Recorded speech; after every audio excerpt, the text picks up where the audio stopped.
Hello everyone, welcome to CyberScoop TV.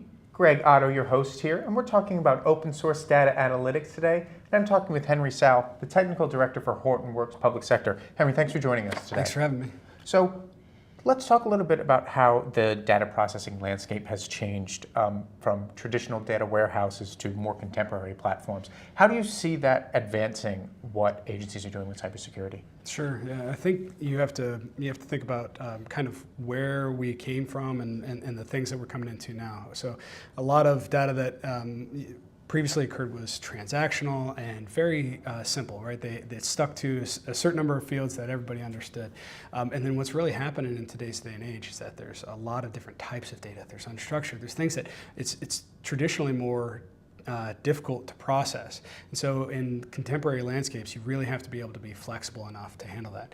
In addition, models where you only kept a small amount of data because that's the amount of storage you had, that doesn't work. It's not effective for today's cyber landscape, especially when you're considering that I need to be able to understand the patterns, the activity that's occurring on my network, the things that I have to be aware of. I have to be tracking behaviors, right? When you have events where a cyber actor may be on somebody's network for a year and a half without being detected, if you're only keeping a month's data, it's a real problem. So you really have to have systems that can support that scalability. And that's one of the things that we need, flexibility and scalability that we're seeing. So with the advancements in technology, specifically around AI, how is that changing what's possible with open source data analytics and what you can pull from the data?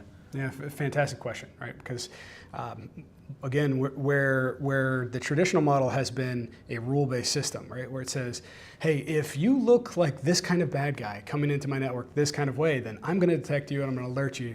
And that just doesn't work anymore, because what happens? The bad guy, he steps to the side, right? And that's what we see in these rules-based systems. It's not that they go away. That is also still an important first-level defense that you want to create. But you also have to be able to adapt to new pieces. You have to understand what looks good on your network, what is good activity, and then do some comparisons. And so AI is really helping to revolutionize that side of the cyber landscape, to say that I can not only do the frontline detection with my rules, but that I can also have AI that's detecting something that's anomalous, right? Something that is not my traditional user's activity, and we can do that with AI, and it's really it's a whole new level of advancement that's occurring. So you talked about adapting. How else is open source data analytics helping agencies adapt to the cyber threats that they're seeing on a daily basis? And this is something that in our company we see a lot, is that when you take innovation and you open it up to the whole community, and allow that developers from around the world, many different companies, different organizations that get to participate in this, innovation never stops, right? There's somebody on the other side of the world that's working on these products, that lessons learned that are coming from many different places, and you're not beholden to one company's priorities and their quarter activity that they're trying to drive in the market. You're actually responding to the community. And so a company like ours will take that innovation that's happening and make it ready for the government space by refining it, testing it, making sure that it's secure and ready for a government type of network. So it's a really great thing that you get with the speed to innovation with the open source community.